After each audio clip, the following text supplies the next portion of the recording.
నమస్తే, నేను ప్రశాంత్. ఈ మధ్యకాలంలో మనం ఎక్కువ చూసుకున్నట్లయితే కనుక అమెరికాలో మన భారతీయులకి చాలా ప్రాబ్లమ్స్ వస్తున్నాయి, ఉద్యోగాలు కూడా రావట్లేదు, రావేమో అని చెప్పేసి కూడా ఇలాంటి వార్తలు చాలా వినిపిస్తున్నాయి.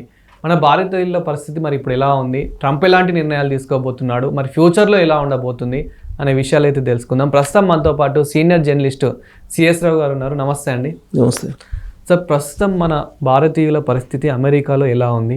సో ట్రంప్ ఎలాంటి నిర్ణయాలు తీసుకుంటున్నారు?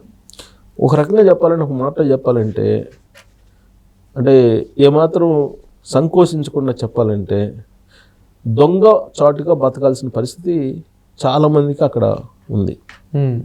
ఒక ఎన్ఆర్ఎల్కి కాదు, ఇతర దేశాల నుంచి వచ్చి అమెరికాలో నివాసం ఉంటున్నటువంటి వాళ్ళు అభద్రతా భావంతో బతుకుతున్నారని చెప్పచ్చు. ఎందుకనంటే, ఒకప్పుడు గ్రీన్ కార్డు ఉందనంటే పర్మనెంట్ సిటిజన్ ఇక్కడ అమెరికాకి అనేటువంటి భావన ఉండేది. కానీ ఈ మధ్యకాలంలో ఏం చెప్పారు, మీకు గ్రీన్ కార్డు ఉన్నంత మాత్రాన మీకు పౌరసత్వం శాశ్వతంగా ఉన్నట్టు కాదు అని చెప్పి అమెరికా ఉపాధ్యక్షుడు జేడీ వాన్స్ చెప్పారు. ఆయన ఎప్పుడైతే అనౌన్స్ చేశారో ఆ రోజు నుంచి గ్రీన్ కార్డు హోల్డర్స్ కూడా పౌరసత్వానికి అర్హులు కాదు పూర్తిగా అనేటువంటి భావన, అలాంటి అర్థం వచ్చేసింది కదా. సో కాబట్టి గ్రీన్ కార్డు ఉన్నవాళ్ళు అభద్రతా భావంతో ఉన్నారు, H1B ఉన్నవాళ్ళు అభద్రతా భావం ఉన్నారు, F1 స్టూడెంట్ వీసాతో పోయిన వాళ్ళు అభద్రతా భావం ఉన్నారు, ఇక H4 వాళ్ళు డిపెండెంట్ వీసా మీద పోయిన వాళ్ళు ఆల్రెడీ అభద్రతా భావంతో ఉంటారు. EB5 వీసాతో పోయినటువంటి వాళ్ళు కూడా ఇప్పుడు అభద్రతా భావంలో ఉన్నారు. అంటే ఏ వీసా మీద నువ్వు అమెరికాలో అడుగు పెట్టినా కానీ నువ్వు దుర్బలంగా అభద్రతాభావంతో బతకాల్సిందే అనేటువంటి వాతావరణాన్ని ట్రంప్ క్రియేట్ చేశారు. సరే, అక్కడ ఉండేటువంటి వాళ్ళు ఏమంటారంటే, మీకు అక్కడి నుంచి చూస్తుంటే అలా కనిపిస్తుంది, మేము హ్యాపీగానే ఉన్నాం అని చెప్పి అనొచ్చు. అవును, తన దాకా వచ్చే తప్ప నొప్పి ఎవరికి తెలియదు. ఎవరికైనా ఇప్పుడు మనం చెప్పామనుకో, సపోజ్ నాకు నొప్పిగా ఉంది, నేను చెప్పాను అనుకో, మీకు ఆ నొప్పి తీవ్రత అనేది మీకు అర్థం కాదు. ఎందుకంటే నువ్వు కాదు అనిపించేది, నేను అనిపిస్తాను. అలానే అక్కడ ఉండేటువంటి వాళ్ళు తమ దాకా రాలేదు కదా, మేమంతా హ్యాపీగా ఉన్నాం, మీరేంది అక్కడి నుంచి అక్కడ బతుకులు సరిగ్గా లేవు, ఛిద్రంగా ఉన్నాయి, దుర్బలంగా ఉన్నాయి, ఇలాంటివి అంటారు అని చెప్పేసి అనుకోవచ్చు. ఇప్పుడు పట్టుబడినటువంటి వాళ్ళు కొన్ని లక్షల మంది ఉన్నారు, కొన్ని లక్షల మంది ఉన్నారు. అంటే ఇందులో ఎలాంటి వారు ఉన్నారు? ఎక్కువ నార్మల్గా చాలామంది కొందరు సర్టిఫికేట్స్, ఫేక్ సర్టిఫికేట్ పెట్టి వెళ్ళడమా, లేదంటే ఫేక్ మనీ, బ్యాంక్ బ్యాలెన్స్ చూపించే వాళ్ళు వెళ్ళిన వారు ఉన్నారా, లేదంటే అక్కడికి వెళ్ళిన తర్వాత ఏదైనా ఇంకా ప్రాబ్లమ్స్ వచ్చి అలాంటి వారు ఉన్నారా? సో ఎలాంటి వారు ఎక్కువ పట్టుబడ్డ వాళ్ళు ఉన్నారు? ఇప్పుడు నీకు దీంట్లో ఇలాంటి వాళ్ళు అనర్హులు, వీళ్ళు అర్హులు అంటానికి లేదు. అమెరికా ఓన్లీ భారతీయులు, అంటే వేరే ఇతర భారతీయులనే కాదు, అసలు వేరే దేశం నుంచి వచ్చి అక్కడ ఉంటున్నటువంటి వాళ్ళు ఎవరైనా సరే ఎలా ఉంటుందంటే అమెరికా సిస్టమ్, నేను చెప్తాను, నేను వెళ్ళాను, నాకు తెలుసు కాబట్టి కొద్ది గొప్ప నేను చెప్పగలుగుతున్నా. హోమ్ల్యాండ్ సెక్యూరిటీ ఉంటుందండి అక్కడ. హోమ్ల్యాండ్ సెక్యూరిటీ వాళ్ళకి మీరు నచ్చలేదు అనుకోండి, అతను ఇమీడియట్గా వీసాను రద్దు చేసేస్తున్నాడు. ఇంతకుముందు ఏం చేసేవాడు అంటే కనీసం వాడు కంప్లైంట్ రాసి పంపించేవాడు ఎంబసీకి. ఇప్పుడు అట్ట కాదు. ట్రంప్ వచ్చిన తర్వాత హోమ్ల్యాండ్ సెక్యూరిటీకి, బోర్డర్ సెక్యూరిటీకి ఫుల్ పవర్స్ ఇచ్చేసారు. వాళ్ళే స్పాట్లో వీసాని రద్దు చేసేయచ్చు, స్పాట్లో. దానికి రీజన్స్ కూడా అవసరం లే. ఇప్పుడు ఆ విధంగా రోడ్డుని పడ్డ వాళ్ళు ఇప్పుడు మనకి 3 లక్షల మంది ఉన్నారు స్టూడెంట్స్. తాజాగా వచ్చిన న్యూస్ అదే కదా, 3 లక్షల మంది పైగా ఉన్నారని. ఎందుకు అని అంటే జల్లెడ పడుతున్నారు అక్కడ, ఈజీగా ఐడెంటిఫై చేస్తున్నారు. ఎందుకంటే టెక్నాలజీ పరంగా బాగా సౌండ్ అమెరికా. అవును, మీ సోషల్ మీడియా అకౌంట్లో మీరు ఏ విధంగా ప్రవర్తిస్తున్నారా అనేది అర్థమైపోతుంది. మీ సోషల్ మీడియా అకౌంట్స్ తీసుకుంటే, ట్విట్టర్ తీసుకున్నా, ఫేస్బుక్ తీసుకున్నా, లేదా ఇన్స్టాగ్రామ్ తీసుకున్నా, మీరు ఎలాంటి వాళ్ళు అనేది ఇమీడియట్గా ఆర్టిఫిషియల్ ఇంటెలిజెన్స్ ఐడెంటిఫై చేస్తుంది. ఇప్పుడు గ్రోక్ వచ్చింది కదా, గ్రోక్ టెక్నాలజీ. ఆ గ్రోక్ అనేది మొత్తం నిన్ను స్కాన్ చేసి పడేస్తుంది. నీ భావాలు ఏంటి, నీ ఆలోచనలు ఏంటి, నీ మైండ్ థాట్స్ ఏంటి, ఇవన్నీ గ్రోకు మొత్తం స్క్రీన్ చేసేస్తుంది, ఒక ఒపీనియన్ని ఇచ్చేస్తుంది గ్రోక్. సో దాంతో వాళ్ళు ఏం చేస్తున్నారు, అసలు అమెరికాకి వ్యతిరేకంగా వీళ్ళు చేస్తున్నారా, ఇక్కడికి వచ్చి అమెరికా చట్టాలకి, అమెరికా నిబంధనలకి అనుగుణంగా వీళ్ళు బతుకుతున్నారా, లేదంటే అమెరికాకి నష్టం చేకూర్చేలాగా వీళ్ళు ప్రవర్తిస్తున్నారా అనేది ఇమీడియట్గా ఐడెంటిఫై చేస్తున్నారు. సో ఇప్పుడు అట్లా ఐడెంటిఫై చేసి వీసాలు రద్దు చేసిన వాళ్ళు లక్షల్లో ఉన్నారు ఇప్పుడు. అసలు మీకు ప్రత్యేక విమానాలు పెట్టి చేతులు కాళ్ళు కట్టేసి నీకు యుద్ధ ఖైదుల మాదిరిగా పంపిస్తున్నారు కదా. ఇంకా మేము బాగున్నాము అమెరికాలో అని అంటే మనం ఏం చెప్పాలి? ఇప్పుడు మన వాళ్ళు అక్కడ చాలామంది అనుకోవచ్చు, మేమంతా ఇక్కడ బాగున్నాం కదా, మీరు ఎందుకు అంత ఇది చేస్తున్నారని. నేను అదే చెప్పేది, వాళ్ళ దాకా వచ్చేదాకా నొప్పి తెలియదు. ఇప్పుడు రీసెంట్గా ఏంటి, నువ్వు స్పీడు వేగం కారులో నువ్వు ఆ లిమిట్ స్పెసిఫైడ్ లిమిట్లో వేగానికి మించి వెళితే వాళ్ళకు కూడా వీసాలు రద్దు చేస్తున్నారు. అది నేరం. అది ఒకవేళ స్పీడ్ 80 కిలోమీటర్లు 80 మైళ్ళు అంటారు అక్కడ, కిలోమీటర్స్ కదా మైళ్ళు, 80 మైళ్ళ స్పీడ్ తోటి వెళ్ళాలి. నువ్వు 85 మైళ్ళు వెళ్తున్నావు లేదా 90 మైళ్ళు వెళ్తున్నావు, నువ్వు వీసా రద్దు చేస్తావా? సరే ఇప్పుడు ఫైన్ వేయచ్చు, ఉన్నాయి కదా పద్ధతులు. మరి వీసానే రద్దు చేస్తున్నారు. అలా వీసాలు ఇప్పుడు తాజాగా అనౌన్స్ చేసినటువంటిది ఏంటి, నువ్వు స్పీడ్ లిమిట్ దాటినా లేదంటే డ్రైవింగ్ నిబంధనలు నువ్వేమాత్రం ధిక్కరించినా పాటించకపోయినా ఇమీడియట్గా నీ వీసా రద్దు చేసి ఇంటికి పంపిస్తారు. ఇదొకటి.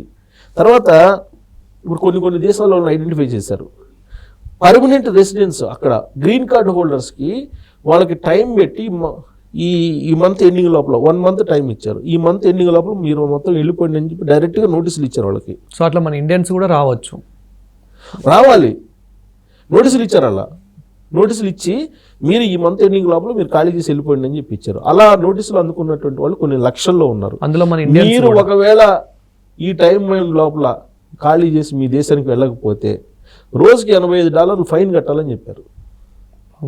రోజుకి $85 ఫైన్ కట్టాలని చెప్పి తాజాగా అమెరికా ప్రభుత్వం ఇచ్చినటువంటి ఆర్డర్. సో ఇందులో మన ఇండియన్స్ కూడా ఉన్నారు, అందరూ ఉంటారు. నాట్ ఓన్లీ ఇండియన్స్, అన్ని దేశాల వాళ్ళు ఉంటారు. ప్రపంచంలో ఉండేటువంటి అనేక దేశాల నుంచి వెళ్ళి అమెరికాలో ఉన్నటువంటి వాళ్ళు, ప్రత్యేకించి ఇల్లీగల్ ఇమ్మిగ్రెంట్స్ ఫస్ట్ ఫేజ్లో ఆల్మోస్ట్ ఏరేస్తున్నారు వాళ్ళని. వాళ్ళు కాకుండా ఈ నిబంధనలను ధిక్కరించి అక్కడ ఉంటున్నటువంటి వాళ్ళు ఎవరైతే ఉన్నారో వాళ్ళందరినీ ఐడెంటిఫై చేస్తున్నారు. వీళ్ళే కాకుండా నువ్వు గ్రీన్ కార్డు ఉంది కదా అని చెప్పేసి నేను అమెరికా పౌరుని అని నువ్వు అనుకోమాకు అని చెప్పి చెప్తున్నారు. నువ్వు ఏమాత్రం గ్రీన్ కార్డు ఉన్నా అక్కడ నిబంధనలు నువ్వు కనుక పాటించకపోతే ఆ గ్రీన్ కార్డుని రద్దు చేసి వీసాని డైరెక్ట్గా మీ దేశానికి పంపిస్తున్నారు. సరే ఇప్పుడు ఉన్న సిచ్యువేషన్లో సో ఇప్పుడు ఎవరైనా వెళ్దాము అనుకునే వారికి మరి మీరేం చెప్తారు? ఇప్పుడున్న పరిస్థితుల్లో నాకున్నటువంటి అవగాహన మేరకు అక్కడ పోయి సంపాదించాలి డాలర్స్ అని చెప్పి ఎవరైనా అనుకుంటారు. అవును, ఇప్పుడు మనం ఎన్ని చెప్పినా కానీ అమెరికా అవకాశం వస్తే వెళ్తాం. ఎందుకు? అక్కడ డాలర్లు వస్తాయి, సంపాదన ఉంటుంది, లగ్జరీ లైఫ్ ఉంటుంది, అక్కడ మరో ప్రపంచం ఉంటుంది. ఇక్కడికన్నా కూడా అక్కడ అన్నీ కొంచెం రూల్స్ అండ్ రెగ్యులేషన్స్, అక్కడ లైఫ్ స్టైల్ అంతా డిఫరెంట్గా ఉంటుంది. కాబట్టి ఖచ్చితంగా మనం వెళ్ళాలనుకుంటాం. అయితే మానసికంగా నువ్వు ఒక బానిసలాగా అక్కడ బతకాలని నువ్వు డిసైడ్ అయిపోయి నువ్వు వెళ్ళాలి. ఇప్పుడున్న సిచ్యువేషన్లో నువ్వు అక్కడ బానిసలాగానే నీకు ఇంతకు ముందులాగా స్వేచ్ఛ లేదు. ఎప్పుడు ఏమవుతుందో తెలియదు.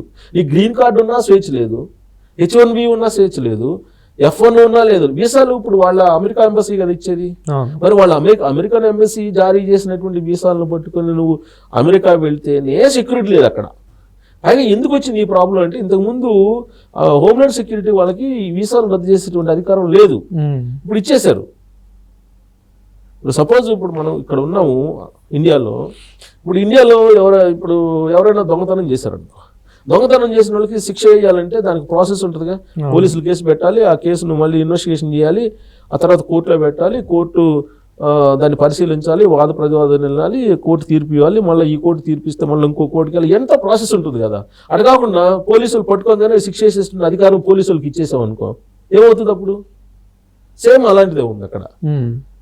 ఇప్పుడు హోమ్లాండ్ సెక్యూరిటీ వాళ్ళకి అన్ని వీసాలు రద్దు చేసేటువంటి అధికారం ఇచ్చేశారు, బోర్డర్ సెక్యూరిటీ వాళ్ళకి ఇచ్చేశారు.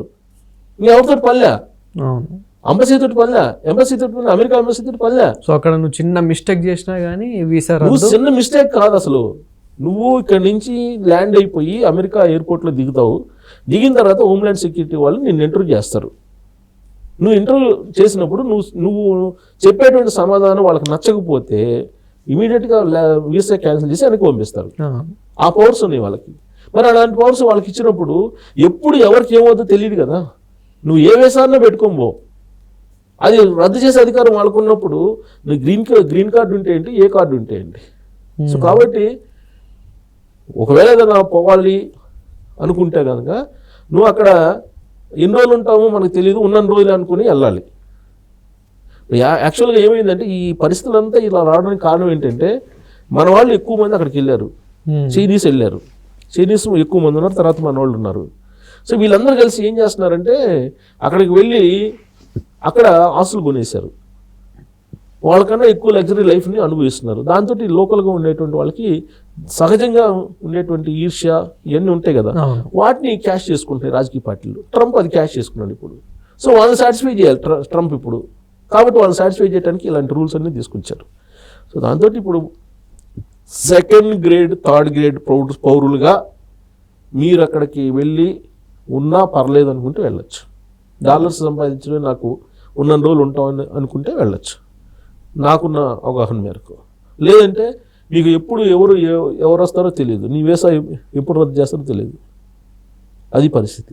ఇప్పుడు గ్రీన్ కార్డ్ హోల్డర్స్కే ఇచ్చారు కదా నోటీసులు, ఇప్పుడు 4 రోజులు టైం ఇచ్చారు. ఆ 4 రోజుల లోపల పోకపోతే ఫైన్ రోజుకి $85 కట్టాలంటున్నాడు, రోజుకి $85. అక్కడ $85 రోజుకి కట్టి ఉంటాడు అక్కడ, ఉన్నారు కదా. సో కాబట్టి ఇప్పుడు ఉండేటువంటి పరిస్థితులు గందరగోళంగా ఉన్నాయి.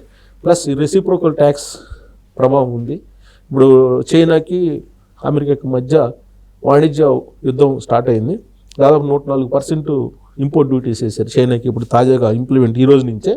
దాని ప్రభావం అక్కడ ఎక్కువగా పడుతుంది అమెరికాలో.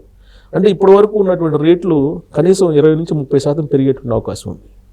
సో అక్కడ బతకడం కూడా కష్టం అవుతుంది రాబోయే రోజుల్లో. కాబట్టి అక్కడికి వెళ్ళి ఉండటమా లేదంటే అక్కడే చదువుకొని అక్కడే జాబ్ చేయాలనుకుంటున్నటువంటి వాళ్ళు చాలామంది ఉంటారు. ఇప్పుడు ఏంటి తాజాగా ఓపీటీ రద్దు చేస్తున్నారు, బిల్లు పెట్టారు, రద్దు అయిపోద్ది అది. అంటే చదువుకుని ఇంకా 2 సంవత్సరాలు 3 సంవత్సరాలు అక్కడ ఉండొచ్చు.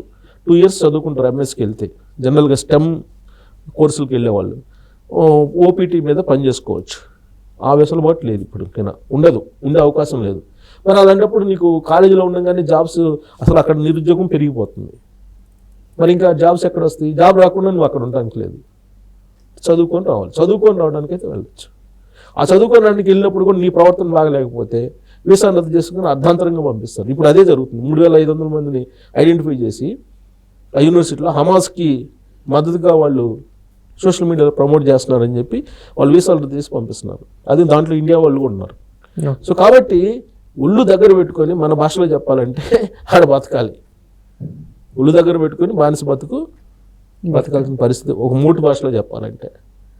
సో అలాంటి పరిస్థితుల్లో మరి ఎప్పుడేమొద్దో తెలియని పరిస్థితి మన వాళ్ళకు ఉందాడా ట్రంప్ కారణంగా. కాబట్టి రాబోయే రోజుల్లో గడ్డు పరిస్థితులను ఎదుర్కోవాల్సి వస్తుంది. ఎన్ఆర్ఐలో గెంట్లు వేస్తున్నారు, గెట్ అవుట్ గెట్ లాస్ట్, మా దేశం నుంచి వెళ్ళిపోండి అన్నట్టుగా మాట్లాడుతున్నారు వాళ్ళు. సో కాబట్టి ఈ సిచ్యువేషన్ గతంలో ఎప్పుడూ లేదు. ఇలాంటిది రావటం అనేది కొంత ట్రంప్ కారణంగా వచ్చింది. కాబట్టి అతను ట్రంప్ అధ్యక్షుడు కాబట్టి ఆయనే ఇంకా ఏ నిర్ణయం తీసుకుని నడిచింది. ఇప్పుడు అందులో దిగువ సభలో కూడా మెజారిటీ ఉంది. కాబట్టి తప్పదు ఎన్ఆర్ఐలకు బాధలు. Thank you sir. Thank you.